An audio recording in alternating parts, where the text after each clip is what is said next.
মাদ্রাসা শিক্ষার্থীদের অবদান, বিপ্লবের শহীদদের অবদান, তাদের বীরত্ব গাথা নিয়ে কথা বলছি।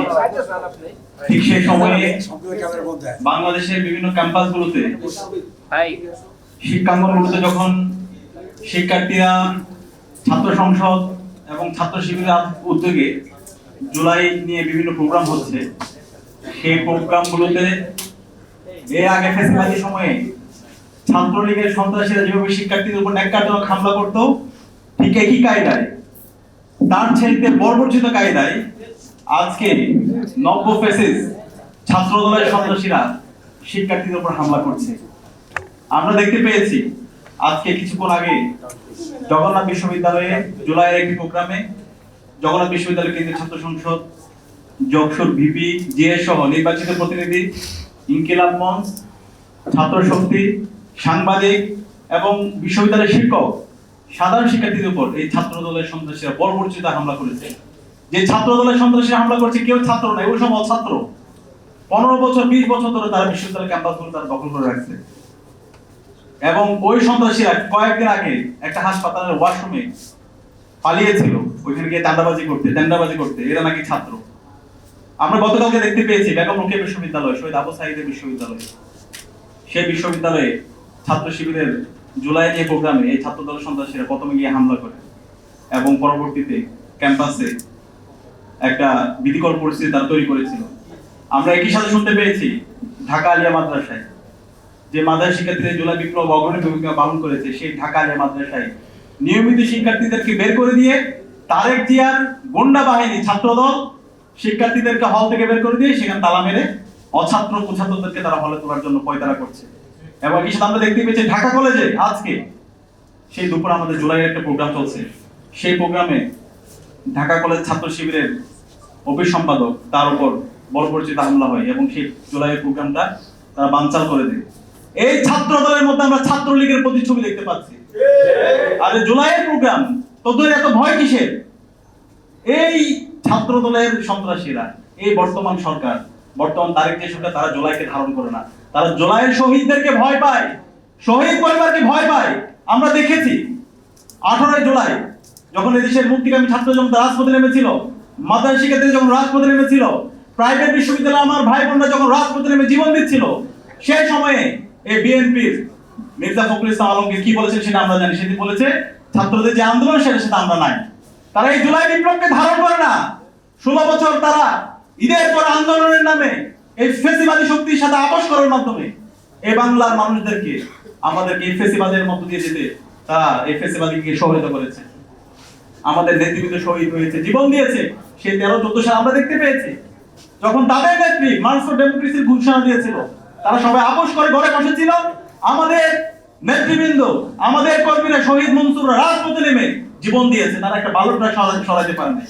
আজকে তারা বিপ্লবী সাজে এবং এই বিপ্লবের কঠিন সময়গুলোতে আমরা ইসলামী ছাত্র শিবির আমরা এই আন্দোলনের নেতৃত্ব দিয়েছি।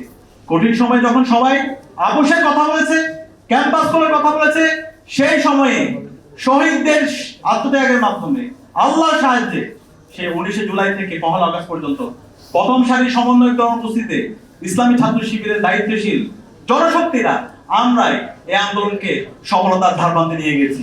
আন্দোলন নীতি নির্ধারণ করা, মাঠ পর্যায়ে সমন্বয় করা এবং শহীদ আহত পরিবারের সাথে যোগাযোগ করা এবং সেকেন্ড লেয়ার সমন্বয়দেরকে সেফ হোমে রাখার ব্যবস্থা করা, দেশীয় এবং আন্তর্জাতিক যত স্টেক হোল্ডার আছে তাদের সাথে যোগাযোগ করা এবং অফলাইনে যোগাযোগ করার মাধ্যমে আন্দোলনকে সারা দেশব্যাপী ছড়িয়ে দেওয়া, এই সকল কাজের সাথে ইসলামী ছাত্র শিবির জড়িত ছিল। ইসলামী ছাত্র শিবির এই আন্দোলনের নেতৃত্ব দিয়েছে, অন্যরা এই আন্দোলনের পার্ট ছিল, অংশ ছিল, অন্যদেরকে সাথে নিয়ে এবং আমাদের শহীদদের সীমাহীন আত্মত্যাগ এবং আল্লাহর সাহায্যে আজকে আমরা বিজয়ী হয়েছি। আজকে এই বিজয় হওয়ার পরে আজকে 2 বছর পরে আন্দোলনের ফসল তারা ঘরে তুলে নিয়ে গেছে। এই আন্দোলনের ফসল ঘরে নেওয়ার পরে তারা আজকে জুলাইকে অস্বীকার করছে, জুলাই সনদে যে জনরায় সেটাকে অস্বীকার করছে। আজকে যে মাদ্রাসা শিক্ষার্থীরা এই বিপ্লবের কঠিন সময়গুলি রাজপথে নেমে জীবন দিয়েছে, সেই মাদ্রাসা শিক্ষার্থীদেরকে তারা অস্বীকার করে। মাদ্রাসা শিক্ষকদের সীমাহীন দীর্ঘদিন ধরে যে তাদেরকে বৈষম্যের মধ্যে দিয়ে যেতে হয়েছে, সেই বৈষম্যগুলো তারা জিয়ে রেখেছে। আবার ফেসিবাদী বিভিন্ন শক্তি তাদেরকে বিভিন্ন জায়গায় তারা তাদেরকে পুনর্বাসন করছে।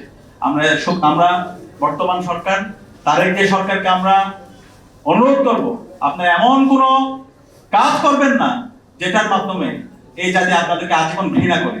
আমরা চাই আপনারা এখন সময় আছে, আপনারা এখনই নিজেদেরকে সংশোধন করেন। এমন কোনো কাজ করবেন না যার মাধ্যমে ইতিহাসের পাতায় আপনাদেরকে গাদ্দার হিসাবে এই জাতি স্মরণ রাখে। আমরা আশা করব জুলাই শহীদদের যে আকাঙ্ক্ষা, একটা ইনসাফের বাংলাদেশ, শহীদদের আকাঙ্ক্ষার আলোকে বাংলাদেশ, সে বাংলাদেশ বিনির্মাণের জন্য আপনারা সবাইকে সাথে নিয়ে কাজ করেন। আমরা দেখতে পেয়েছি গত 6 মাসে এই বর্তমান তারেক জিয়া সরকার সব দিক দিয়ে ব্যর্থ। তারা বলে সবার আগে বাংলাদেশ, আমরা দেখতে পাই সবার আগে হলো বিএনপি, সবার আগে সন্ত্রাস, সবার আগে ক্যাম্পাসগুলোতে শিক্ষার্থীদের উপর হামলা। এর বাইরে আমরা তাদের আর কিছু দেখতে পাই না। এবং আমরা দেখতে পাচ্ছি বর্তমানে আমাদের জ্বালানির দাম আবার বেড়ে গেছে। প্রত্যেকটা বাড়িতে গ্যাস নাই, রান্না হচ্ছে না, ইলেকট্রিসিটি বিল দ্বিগুণ তিনগুণ হয়ে যাচ্ছে। এই ধরনের আমাদের প্রত্যেকটা জায়গায় অবস্থাপনা, জেলা প্রশাসক এবং বিভিন্ন নগর কেন্দ্রিক সিটি কর্পোরেশনগুলোতে প্রশাসক বসিয়ে রাষ্ট্রের টাকা অবৈধভাবে তারা বিভিন্ন জায়গায় ব্যয় করে তাদের নিজের ক্যাম্পেইন করছে। সে আগের যে দুর্নীতির মহারাজ্য তারা আগে তৈরি করেছিল সেদিকে দেশকে নিয়ে যাচ্ছে। সুতরাং আমরা সাবধান করছি, 24-এর ছাত্র জনতা যে তরুণরা আছে তারা বেঁচে থাকতে আমরা এই বাংলাদেশে আর কখনো ফেসিবাদ ফিরে আসতে দেব না ইনশাআল্লাহ। আপনি আর কখনো, আমি ছাত্র দলের সন্ত্রাসীদেরকে বলবো তোমরা ছাত্রলীগ হয়ে উঠতে পারবা না। আমরা তোমাদেরকে সতর্ক করছি, সাবধান করছি, সভ্য রাজনীতিতে তোমরা ফিরে আসো। যদি না আসো, বাংলাদেশে ছাত্রলীগের যে পরিণত হয়েছিল 17 জুলাই ছাত্রলীগের সন্ত্রাসীদেরকে যেভাবে বাংলাদেশের প্রত্যেকটা ক্যাম্পাস থেকে বের করে দিয়ে প্রত্যেকটা ক্যাম্পাস সন্ত্রাস মুক্ত করা হয়েছে, তার চাইতে খারাপ পরিণতি তোমাদের হবে। তোমরা ইতিমধ্যে দেখতে পাইছো বাংলাদেশের ছাত্র সংসদ নির্বাচনগুলো, 5টা ছাত্র সংসদ নির্বাচন হয়েছে, প্রত্যেকটা নির্বাচনে শিক্ষার্থীরা তোমাদেরকে প্রত্যাখ্যান করেছে। এবং পরবর্তীতে তোমরা সেই ভয় পেয়ে তোমরা গণতন্ত্রের কথা বলো। শাহজালাল বিজ্ঞান প্রযুক্তি বিশ্ববিদ্যালয়ের যে নির্বাচন, সেই নির্বাচনকে তোমরা আর হইতে দাও নাই। বেগম রোকেয়া বিশ্ববিদ্যালয়ের নির্বাচন তোমরা হইতে দাও নাই। আমরা দেখতে পেয়েছি পরবর্তীতে এখন প্রত্যেকটা ক্যাম্পাসে যে ছাত্র সংসদ নির্বাচন সেগুলো তারা হইতে দিচ্ছে না, তারা ছাত্রদেরকে ভয় পায়। আমরা তাদেরকে বলছি, আমরা এই ছাত্র দলের সন্ত্রাসীদেরকে বলছি তোমরা সাবধান হয়ে যাও, তোমরা সতর্ক হয়ে যাও। সন্ত্রাসের রাজনীতি এই বাংলাদেশে আমরা আর ফিরে আসতে দিব না। ক্যাম্পাসের মধ্যে গণরুম গেস্টরুমের রাজনীতি আমরা আর এই বাংলাদেশে এই ক্যাম্পাসগুলোতে আমরা ফিরে আসতে দেব না। আমরা তারেক জিয়াকে অনুরোধ করব, আপনি আপনার এই গুন্ডাদেরকে সামলান।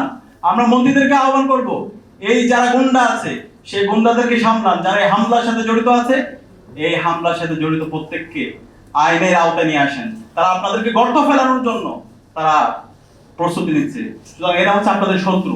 এই যারা ছাত্র দলের সন্ত্রাসী আছে, সন্ত্রাসীদেরকে দ্রুত সময়ের মধ্যে বিচারের আওতায় নিয়ে আসেন। আমরা একই দেশের সাথে দেখতে পেয়েছি সিলেটের মধ্যে জুলাই যাত্রায় যে কর্মসূচিগুলো হয়েছে সেখানে দফায় দফায় হামলা হয়েছে। আলিফ এর উপর হামলা করে তার চোখ আজকে সে অন্ধ হয়ে গেছে। আজকে তার চোখ অন্ধ হয়ে যাওয়ার মাধ্যমে আজকে আমরা দেখতে পাচ্ছি এই পুরো সরকার আমাদের কাছে মনে হচ্ছে তারা অন্ধ হয়ে গেছে। তারা এই অন্যায় দেখছে না। তারা এই বর্তমান প্রধানমন্ত্রী সেই সন্ত্রাসগুলো আমাদের কাছে মনে হচ্ছে প্রশ্রয় দিচ্ছে, কারণ তিনি এই সন্ত্রাস বন্ধ করার জন্য তার কোনো উদ্যোগ নেই। আমরা আশা রাখবো এখনো সময় আছে, এখনো সুযোগ আছে। দ্রুত সময়ের মধ্যে ক্যাম্পাসের মধ্যে সন্ত্রাস বন্ধ করুন। ক্যাম্পাসের মধ্যে যে গণতান্ত্রিক পরিবেশ আছে সেই গণতান্ত্রিক পরিবেশ সহাবস্থান, সেই জায়গায় সহাবস্থান নষ্ট হয় এবং কোনো কাজ করবেন না। এবং শাহবাগ থানায় মব তৈরি করে যে ছাত্র দলের সন্ত্রাসে হামলা করেছে এবং বিভিন্ন জায়গায় যে সন্ত্রাসের সাথে যারা জড়িত আছে, অনতিবিলম্বে তাদেরকে আইনের আওতায় নিয়ে এসে তাদেরকে অ্যারেস্ট করে তাদেরকে আইনের আওতায় নিয়ে এসে তাদেরকে যথাযথ বিচারের আওতায় নিয়ে আসুন। এবং একই সাথে আমি আজকের এই দিনে গভীর শ্রদ্ধার সাথে স্মরণ করছি জুলাই বিপ্লবের সকল মাদ্রাসা শহীদদেরকে। আমাদের বিশেষ করে তামিলুল মিল্লাতের 5 জন শহীদ আছে, আমরা তাদেরকে শ্রদ্ধার সাথে স্মরণ করছি। এই শহীদরা জীবন দিয়েছে বলে আজকে আমরা নতুন বাংলাদেশ পেয়েছি। আমরা আজীবন এই শহীদদেরকে শ্রদ্ধার সাথে স্মরণ করবো। আল্লাহ পাক সকল শহীদদেরকে জান্নাতুল ফেরদৌসে মেহমান হিসেবে কবুল করুন। আসসালামু আলাইকুম।